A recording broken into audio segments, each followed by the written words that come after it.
अस्सलाम वालेकुम नाज़रीन, मैं हूँ नवीद इलाही।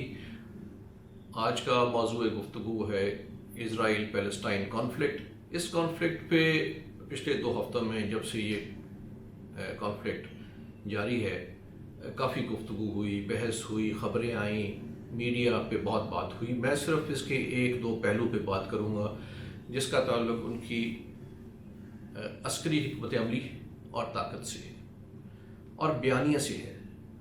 मैं शुरू करूँगा इस बात से, जो बयानिया दिया जा रहा है आपने सुना मीडिया पे भी और रिप्रोड्यूस भी करते रहते हैं हम उसी बात को अनविटिंगली, कि एक तरफ इजरायली डिफेंस फोर्सेस IDF और दूसरी तरफ हमास मिलिटेंट्स हैं, और हमास मिलिटेंट्स रॉकेट फायर करते हैं और इजरायली डिफेंस फोर्सेस अपने स्टेट को प्रोटेक्ट करने के लिए हमला करते हैं। ये बयानिया वैसे ही गलत है, असूलन ही गलत है। गाज़ा एक मेरे नज़दीक एक डिजोरे स्टेट है जिसकी पॉपुलेशन है, टेरिटरी है, बाउंड्री है, हुकूमत है, तो उसको ये रियासत है और उस रियासत को बचाने के लिए, डिफेंड करने के लिए बाकी तमाम रियासतों की तरह इज़राइल की तरह ज़रूरत है कि एक डिफेंस फोर्स हो।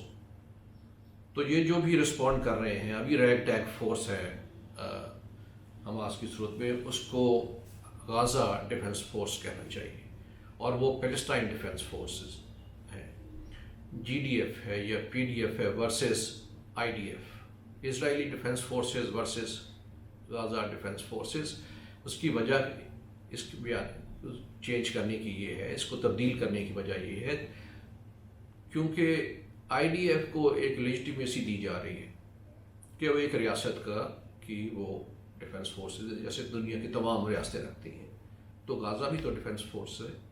उसको क्यों मिलिटेंट कहा जा रहा है कि जी हमास मिलिटेंट्स, तो वहाँ की जो डिफेंस कर रही है वो गाज़ा डिफेंस फोर्स है, और वहाँ पे चाहिए भी उनकी हुकूमत को, चाहे अल-फतह की हुकूमत है कि अल-फतह, हमास, जिहाद इस्लामी जो भी हैं और बाकी लोग मिलके एक डिफेंस फोर्स खड़ी करें, उनको यूनिफॉर्म दें, और ये conflict should be between IDF and GDF, not between the militants or the terrorists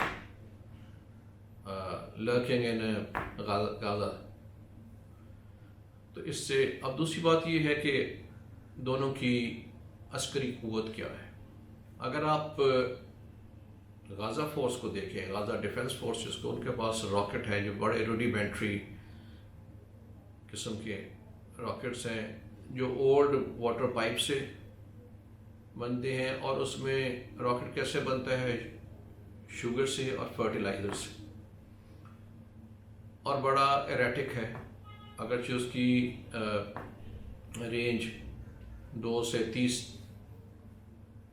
मील भी हो सकती है, लेकिन वो ज़रूरी नहीं अपने हदफ पे जाके गिरे, लेफ़्ट राइट का भी हो जाता है, और वो एरेटिक है और बहुत सस्ता बन जाता है, तकरीबन $700-800 में।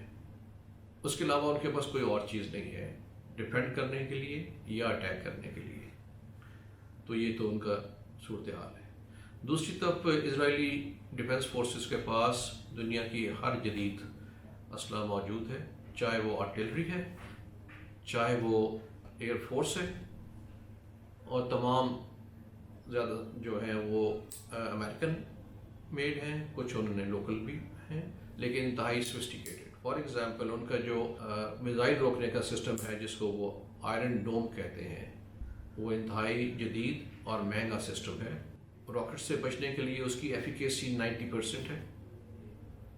100 रॉकेट फायर करें तो वो 90 को हवा में ही रोक देगा और 10 इधर उधर गिर जाएंगे। और आप देखें कि हुआ भी ये है कि इजराइल में नुकसान 3000 रॉकेट फायर किए हैं अगर उन्होंने अब तक 2 हफ्ते में, तो हार्डली 10 लोग उसका रुकमे अजल बने हैं। उसके मुकाबले में जो उन्होंने बम्बार्डमेंट किए, एरियल बम्बार्डमेंट, 300 से ज़ायद फ़लस्तीनी शहीद हुए हैं, जिसमें से 70 से ज़्यादा बच्चे हैं जिनकी उम्रें 2 से 17 साल। उसका तोड़ इन्होंने ये भी निकाला है GDF ने कि वो बराज ऑफ रॉकेट्स फायर करते हैं, तो उस दौरान आयरन डोम के मिसाइल को कुछ कन्फ्यूजन होती है और तमाम को रोकने में नाकाम होता है और कुछ गिर जाते हैं।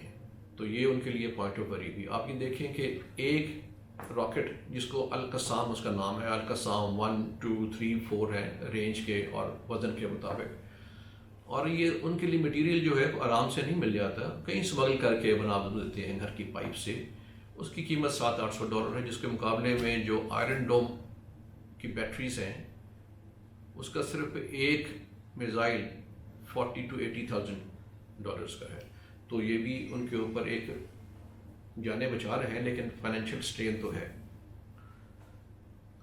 اب ضرورت بیانیہ جو ہے اس کو تبدیل کرنے اور GDF بنانے کا یا PDF بنانے کا فائدہ یہ ہوگا، جیسے میں کہہ رہا ہوں کہ GDF بنائیں تو اس کو یونیفارم دیں، ان کو نام دیں، پراپر آپ اس کے آرمی بنا دیں، تو پھر وہ اس پوزیشن میں بھی ہوں گے کہ جیسے اسرائیل باقیوں سے معاہدہ کر کے اسلحہ خریدتا ہے تو یہ بھی اسلحہ خرید سکیں، چاہے ایران سے لیں، ایجپٹ سے لیں، جارڈن سے لیں. پاکستان کو بھی اس میں اپنا رول پلے کرنا چاہیے، کیونکہ یہ جو ہمدردی ہے اس سے کام نہیں چلے گا.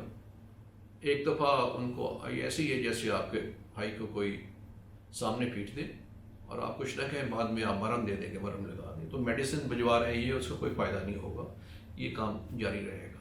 ضرورت اس بات کی ہے کہ دونوں فورسز کھڑی ہوں. لیکن جب آپ IDF کہہ رہے ہیں تو اس کو ایک لیجٹیمیسی دی ہوئی ہے، حماس ملیٹنٹ کہہ رہے ہیں تو ان کو لیجٹیمیسی نہیں ہے.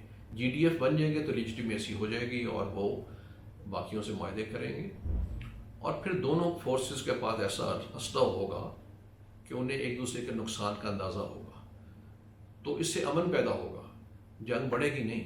جب اسرائیل کو معلوم ہوگا کہ ان کے پاس جو اسلحہ ہے وہ زیادہ نقصان بھی کر سکتا ہے، تو پھر امن ہوگا اور اس پہ سوچ بچار کے ہی ایک دوسرے پہ حملہ کیا جائے گا. بہت شکریہ.